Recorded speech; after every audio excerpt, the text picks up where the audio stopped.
After a brutal night shift and an emergency roof repair at 4 a.m., I came home soaked, sore, and bleeding, just needing an hour of sleep. Instead, I woke up to trash bags filled with my clothes, an empty wallet, and a note on the fridge that read, "You're dead weight, get out." Elaine, my wife of 7 years, stood at the door with her arms crossed. Her son, Craig, 19, jobless, entitled, tossed me the keys to my own truck with a smirk and said, "Go cry somewhere else. Don't come back." Then he locked the door. I slept in that truck for 3 nights. Let me back up. I'm 34. Elaine's 36. Her son, Craig, never liked me. Whatever, teenagers are moody. But this wasn't some petty step-family drama. This was betrayal, premeditated, cold, and calculated. Looking back now, the signs were everywhere. Craig would accidentally break my stuff.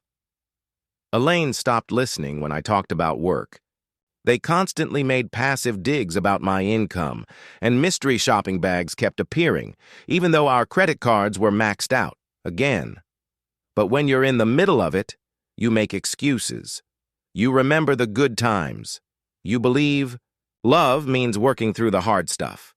Last Tuesday, I'd just finished a 12-hour shift. It was pouring rain when Elaine texted at 3:30 a.m. The roof was leaking. I drove straight home, grabbed my tools, and climbed up there in the storm. Just me, a headlamp, and sideways rain. Found the issue, some loose shingles, fixed it enough to stop the flooding. By the time I came down, I was soaked, freezing, my hands bleeding from the tiles, and my back felt like it had been hit with a bat. I walked in and told Elaine what I'd done. She didn't even look up from her phone. Just mumbled, "Cool." No, thank you. No, "Are you okay?" I was too tired to care. I just said I needed to crash for a bit. Next thing I knew, I was being shaken awake. Elaine stood over me, arms crossed, face like thunder. Craig was leaning in the doorway with that smug grin I still see when I close my eyes. I checked the time. 9:30 a.m. I'd been asleep maybe 4 hours. Then I noticed the trash bags by the door, stuffed with my clothes. Elaine said she was done. Done carrying me. Done with excuses. Done with me. She said I was dead. Wait. I asked if this was a joke. She wasn't laughing. Craig tossed me my truck keys like he was doing me a favor and told me again to get out. That's when I saw my wallet, on the nightstand. Open. Empty. The $200 I had saved for bills? Gone. I'm not proud of it, but I snapped. Started yelling, asking what the hell was happening. Craig got in my face, calling me a loser. This kid, who's never kept a job more than 2 weeks and spends his days gaming on my dime, had the audacity to say I was the failure. I tried to calm down, tried to talk to Elaine like a rational human. She pointed to the bags, said I had 5 minutes before. She called the cops. I walked to the kitchen to catch my breath. That's when I saw the note on the fridge, her handwriting, "You're dead weight. Get out." This wasn't spontaneous. This was planned. When I tried to take my bags, Craig started filming me. Said he was documenting in case I tried anything. I wasn't doing anything except trying to understand why the woman I'd worked night shifts for, climbed on a roof in a storm for, loved, was throwing me out like trash. They pushed me out the door. The last thing I saw was Craig's smirk, Elaine's cold eyes. And then the deadbolt clicked behind me. I stood in the driveway for what felt like hours, trash bags at my feet still soaked and scabbed from fixing the roof. My back ached. My chest hurt worse. Homeless. Just like that. I tried calling Elaine, straight to voicemail. Texted her. Nothing. Through the blinds, I could see them watching me. Craig smirking. Elaine unmoved. Eventually, I loaded the bags. Into my truck and just drove. Ended up in a 24-hour supermarket parking lot, trying to sleep in the cab. It was hell. I kept waking up hoping it was a nightmare. It wasn't. For 3 nights, that truck was my home. I showered at the gym, brushed. My teeth in public restrooms, Showed up to work looking like hell. My coworker Wyatt noticed. He pried it out of me. Then offered his couch, no hesitation. First thing I did when I got to a computer, checked our joint accounts, wiped. Elaine had taken everything, every cent we'd saved over 7 years. Called the bank. No help. Since her name was on the account too, it was legal. Then I called the credit card companies. She'd maxed out both cards in the days before kicking me out. While I was sleeping on Wyatt's couch, I drove past the house once, just once. Craig's friends' cars lined the driveway. They were throwing a party, in my house, with my money. That was the moment something inside me flipped. The confusion, the heartbreak, it hardened, turned cold, sharp, focused. I stopped calling, stopped texting, started planning. I got a tiny studio apartment, basically a glorified closet, but it's mine. With Wyatt's help, I opened new accounts, got a P.O. box, started tracking everything. It's been 1 month. 1 month of building a new life from nothing. 1 month of swallowing my pride. 1 month of rage fueling me like caffeine. But here's what Elaine and Craig don't get. I'm not the kind of man who lies down and takes it. I've worked for everything I've had since I was 16. I know how to survive. I know how to wait. And I damn well know how to hit back. Clean, legal, and devastating. The twist. The roof was a trap. 2 weeks ago, I ran into Elaine's cousin, Sabrina, at a gas station. She's never liked me, always gave me the cold shoulder at family events. But this time, she looked ashamed, avoided eye contact. Then suddenly came over and asked how I was doing, in this soft, guilty voice. I gave her the usual hanging in there. That's when she dropped a bomb. Elaine had been planning to kick me out for months. She told her family she was strategizing. The best way to do it. Said I was dead weight. Useless. That she deserved better. But the worst part? The leak that night? The reason I climbed the roof in the storm? Fake. Elaine had used the garden hose to spray water up there. She wanted to wear me down. Knew I'd go up there exhausted, soaked, bleeding, then crash into bed like a broken man. She staged it all. Who does that? Sabrina looked horrified just telling me. Said she'd been feeling guilty for weeks, knowing it was coming and saying nothing. Better late than never, I guess. Then she told me something else. Elaine had been secretly transferring money into a hidden account for months. That was the final straw. The next day I called a lawyer. Enter Frank, the Hammer Frank. Is a no BS kind of guy, mid-60s, old school, sharp as a blade. First thing he asked, who owns the house? I froze, realized I didn't actually know. The house used to be my grandfather's. He passed 5 years ago, 2 years into my marriage. I inherited it. We'd talked about adding Elaine to the deed, but I don't remember if we ever did. Frank started digging. 3 days later, he calls me. The house is in your name, yours alone. Turns out, when my grandfather died, the estate lawyer transferred the house directly to me. Elaine's name was never added, and in our state, since we were married less than 10 years and the property was inherited, not bought together, it's considered separate property. Translation. The house is legally entirely 100% mine. For 5 years, Elaine strutted around like she owned it. But on paper, that house has always been mine. When Frank told me, I just sat there. Then I laughed, loud. For the first time in weeks. Not because it was funny, but because justice was finally on the table. And what comes next? Oh, that's going to be something worth watching. The week before everything went down, I got laser-focused. I documented everything. Bank statements, showing Elaine drained our accounts, credit card records from her little freedom shopping spree, screenshots of unanswered texts, ignored calls, social media photos of them remodeling my house with my money. Every image, every post, evidence. I was eating ramen in a shoebox apartment while they mounted a new TV and painted the kitchen. Craig even had some high-end gaming set up now. But I didn't comment, didn't engage. Just quietly added it all to the file. Frank, my lawyer, advised me to cut every financial tie, canceled the joint credit cards, removed Elaine as a beneficiary on everything, changed every password, closed or separated every shared account. And that's when we uncovered something that made my blood run cold. Elaine had taken out a $25,000 personal loan using my house as collateral, without my consent, without my signature, except there was a signature. Mine. Forged. Frank went silent for a second when he saw the paperwork. Then he said, "That's straight-up fraud. She used my home, an inherited asset in my name only, to take out a massive loan and never told me. Where'd the money go? From the looks of her Instagram feed. A car for Craig new furniture home upgrades. Watching it was like seeing someone live stream themselves robbing you. But now I could finally do something about it." Frank had been building our case methodically, brick by brick. The fraud, the theft, the financial abuse, all of it.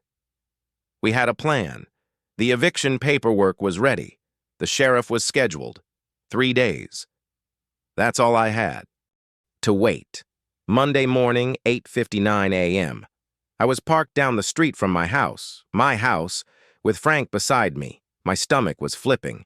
I hadn't slept more than 3 hours the night before. The house looked ridiculous. Elaine had painted the front door this weird purple. Craig's new car, bought with my money, sat smugly in the driveway. I saw unfamiliar cars, too. Probably their friends, maybe house guests, crashing rent-free in the home they stole.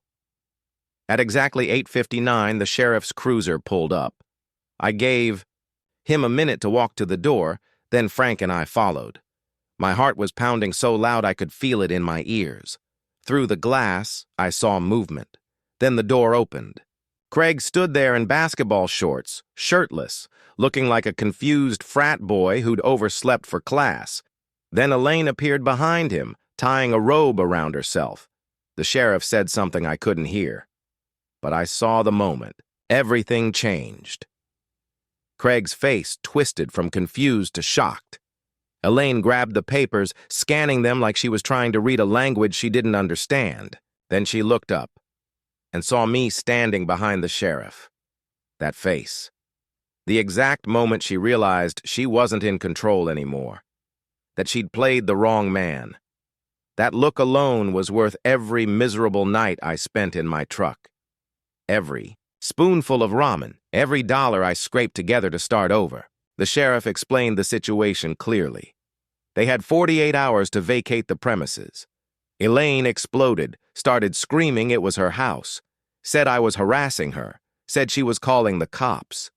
The sheriff, who was the cops, calmly pointed to the legal documents and said everything was in order. Then Craig tried to puff up and step toward me, all tough guy energy. The sheriff stepped in.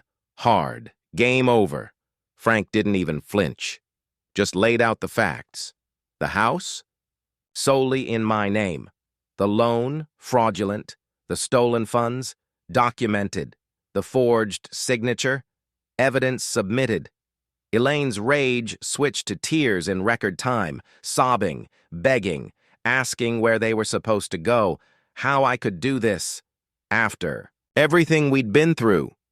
You want to know how? Because you didn't just hurt me.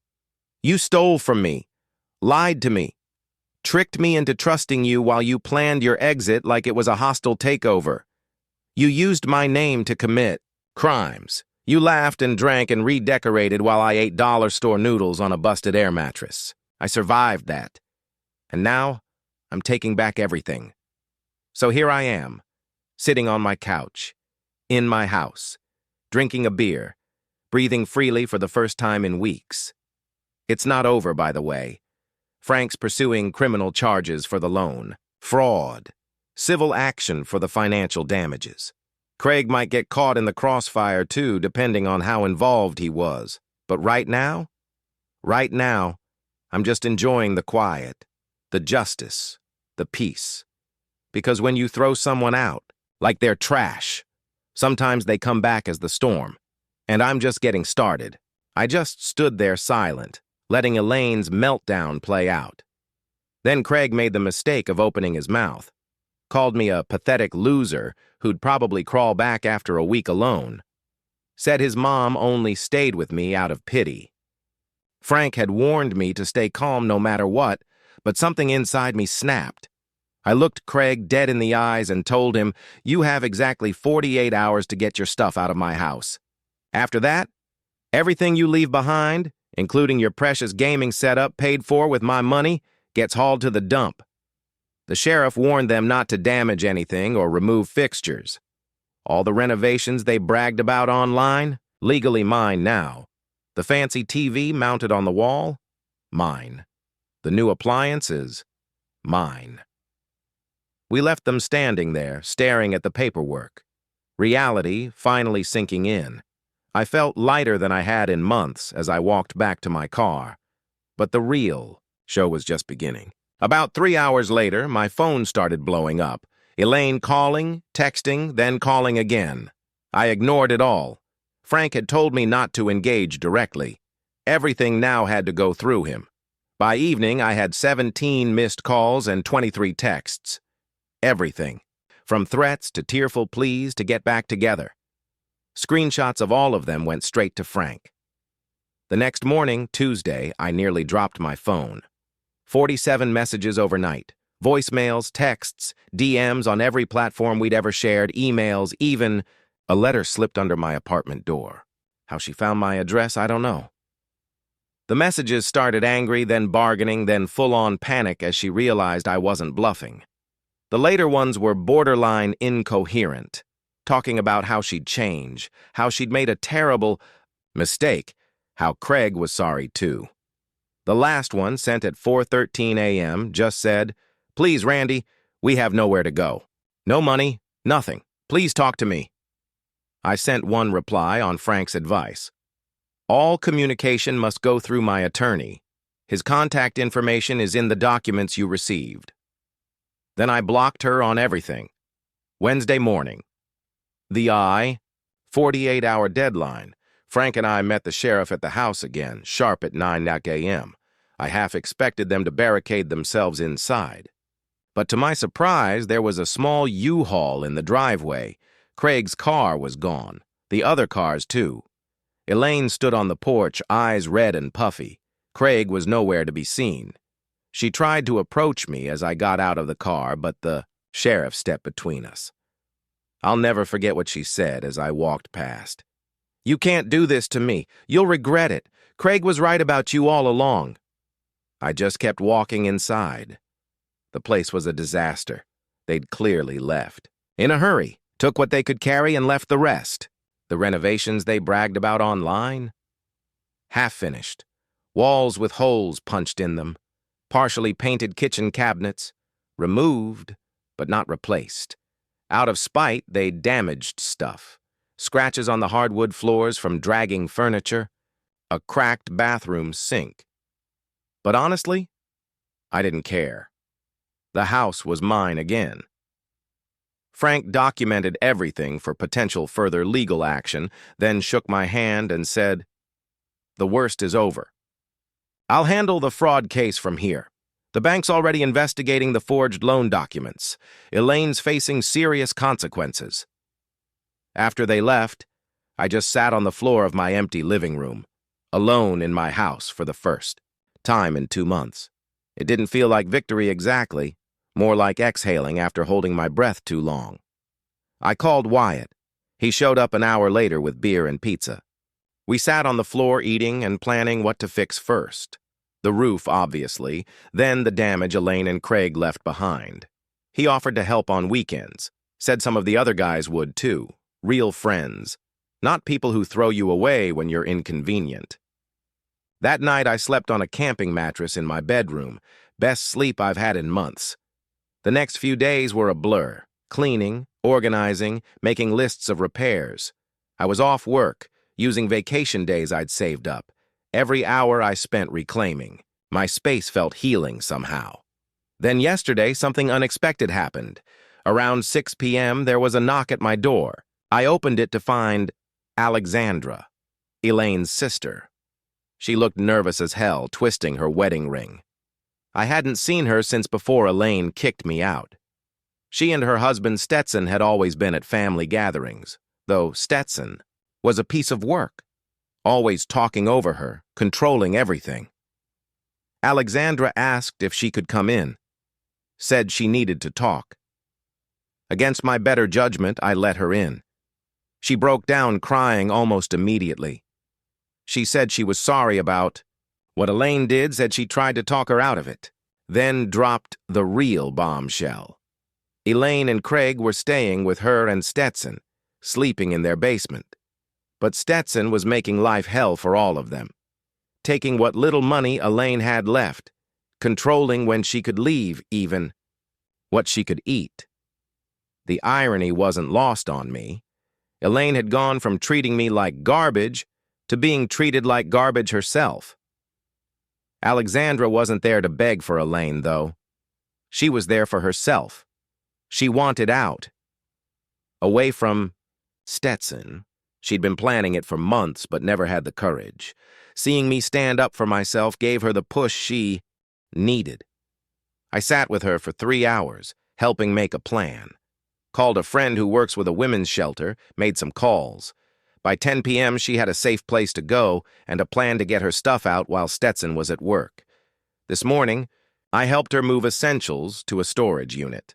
She cried, saying she never thought I'd help after what Elaine did. I told her, "You're not Elaine. You didn't do anything to me." Now it's evening.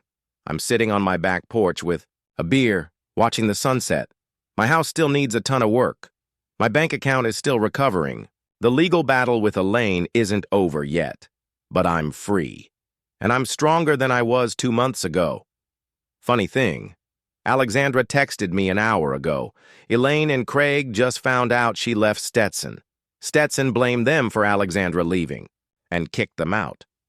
They have nowhere to go, no money, no car.